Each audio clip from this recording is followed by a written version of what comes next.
Jumpa lagi dengan kabar pertanian. Dalam kabar ini akan membahas 5 aturan emas dalam pertanian.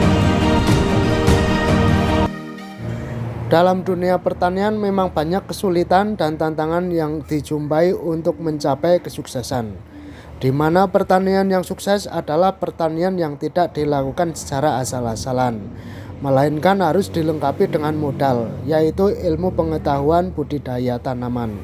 Tapi apakah ilmu budidaya saja sudah cukup? Perlu dengan 5 aturan emas untuk melengkapinya, sehingga nantinya dalam melakukan budidaya tanaman, selain merawat akar tanaman tetap selamat, badan juga akan tetap sehat.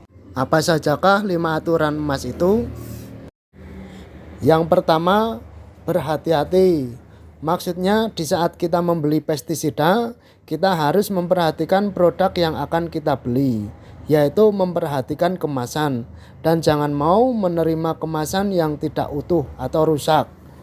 Jangan memindahkan pestisida dari satu wadah ke wadah lainnya yang berbeda jenis. Hal ini untuk mengantisipasi apabila terjadi hal yang tidak diinginkan, seperti halnya yang memerlukan tindakan secara medis. Ini bisa membantu tenaga medis untuk mengecek label pestisida guna menentukan tindakan yang tepat dalam penanganan.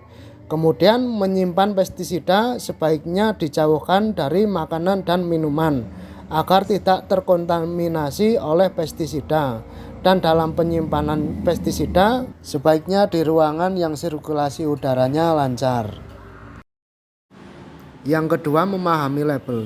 Perlu juga membaca label pada kemasan pestisida karena dalam label tercantum informasi sasaran hama dan penyakit tanaman, sehingga nantinya bisa membeli pestisida sesuai dengan sasaran yang diharapkan. Selain itu, ada petunjuk tentang dosis penggunaan, metode pengaplikasian, dan tentang keamanan produk.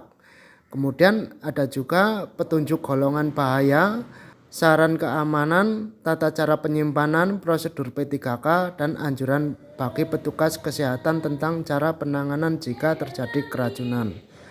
Di dalam label ada informasi tingkat racun yang ditunjukkan dengan warna. Dimisalkan dengan label warna merah yang merupakan kelas 1 yang artinya amat berbahaya atau sangat beracun, di mana label warna merah ini merupakan produk yang dilarang beredarnya di Indonesia.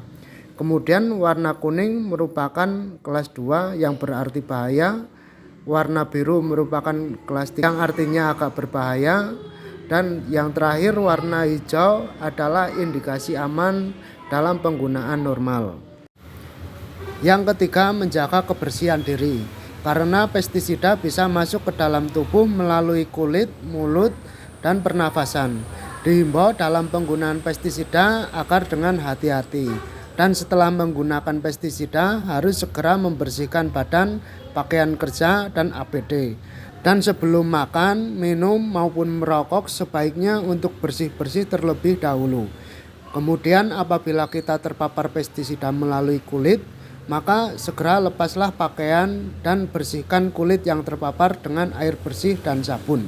Jika mengenai mata, segeralah cuci dengan air bersih yang mengalir selama 15 menit. Dan apabila terhirup ataupun terhisap, segeralah berhenti untuk istirahat di tempat yang teduh dan berudara segar. Sedangkan apabila tertelan, bacalah label apakah boleh dimutahkan atau tidak. Dikhawatirkan ada suatu jenis pestisida yang tidak boleh dimutahkan karena bersifat korosif yang bisa menciderai kerongkongan. Jika boleh dimutahkan, lakukan pemuntahan dengan cara memberi minum air hangat yang dicampur dengan 1 sendok makan garam dapur. Yang keempat, merawat alat semprot. Dalam kesibukan kegiatan bertani, perlu juga meluangkan waktunya untuk merawat alat semprot atau sprayer dengan baik, di mana kebocoran sprayer bisa mengkontaminasi badan sang pengguna, dengan risiko mulai dari tingkat sedang hingga tingkat tinggi. Selain itu, hal yang tak jarang juga di saat persiapan atau bahkan di saat proses perawatan terjadi kerusakan pada alat semprot. Ini bisa menghambat proses perawatan. Untuk perawatannya dapat dilakukan dengan menguji kebocoran, pembersihan nozzle, pengecekan baterai atau penggerak maupun pompa airnya. Yang kelima, menggunakan APD. Hal ini untuk mencegah atau mengurangi resiko terjadinya paparan. Di saat melakukan pencampuran atau pengenceran pestisida, tubuh harus tertutup semua. Bisa menggunakan apron atau dengan baju atau celana panjang, sarung tangan netril, pelindung mata, dan sepatu boot sawah. Bisa juga membuat APD alternatif dengan bahan yang ada di sekitarnya. Misalnya membuat pelindung muka dari bekas botol air mineral transparan.